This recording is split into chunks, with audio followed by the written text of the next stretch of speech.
เคยมาประท่านแค่วัดนี่เคยมาไหมไม่เคยครับไม่เคยเนาะอ๋อตอนนี้ถ่ายตอนเมื่อได้นี่คือเป็นวัดพาพึ่งบ้านม่วงคำตำบลนาตาลได้มาแต่ผู้ใดอันทำพี่กังก้อยพี่น้องบาดนี้มาฮอดวัดอะไรบาดนี้ตอนนึงถ่ายตอนว่าขึ้นจากถ้ำได้นี่ตอนนี้มาฮอดวัดแล้วนี่คือวัดพาพึ่งในตำนานแหละนี่วัดนี้เด้อผู้ข้าเห็นพญานาคกลางเวรกับนิคุระกับวัดนี่กันนี่คือบริเวณวัดถ้ำพาพึ่งบ้านม่วงคำตำบลนาตาลนั่นนี่คนมีหมาได้ในวัดนี่นี่คือเป็นวัดป่าวัดถ้ำพาพึ่งบ้านม่วงคำเด้อนี่ผู้ข้าป่าทองคำผสมวันนี้พาเพื่อนครีเอเตอร์ได้ท่านมาจากถ้ำพี่กังก้อยพี่น้องวังนึงลงไปถ้ำพี่กังก้อยได้วันนี้ก็ได้มาฮอดวัดถ้ำผาพึ่งแล้วนี่ย่างมาไกลเติบได้หลายกิโลเลยนี่อันนี้ก็มาจะคู่จะทราบนี่เพิ่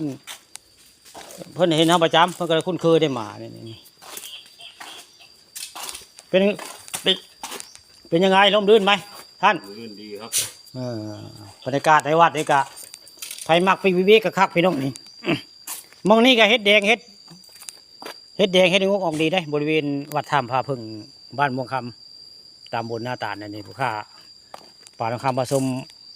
ก็เคยมาหาเฮ็ดอยู่ได้ในมองนี้พาเทือนมาให้เฮ็ดอยู่เรื่อยพี่น้องนี่เฮ็ดเพาะกับบริเวณนี้ละนี่พญามันออกกับมาหามองนี้ละนี่มือนี้ได้มีโอกาสพาหมู่มาเที่ยววัดวารามมาจะถ้ำมาได้วัดมาจากถ้ำผีกังก้อยก็เลยมาภาพบริเวณวัดมาให้เบิ่งมาชมเลยนี่แหละคือวัดคูบาละแหละนี่ในตำนานได้เห็นพญานาคกลางเว้นกะนั่นนี่ละกุฏิเพิ่นหาได้มองเห็นกับเพิ่นกะนั่นแหละคือกุฏิอันมีทางน้ำเขียวนั่นแหละศาลาหลังนี้ละนี่พี่น้องนี่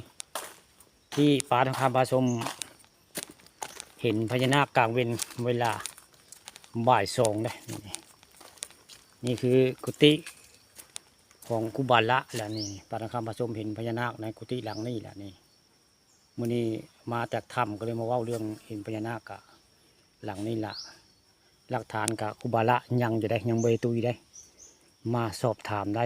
เรื่องเห็นพญานาคกลางเว้นกะในวัดผาพึ่งนั่นแหละมื้อนี้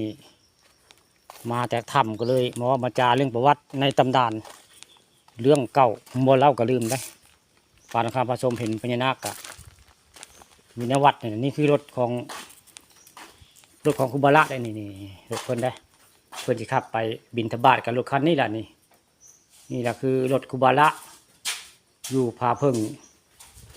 บ้านม่วงคำได้รถจิ๊บคันนี้แหละนี่รถจิ๊บเพิ่นแหละถ่ายนะถ่ายเลยครับ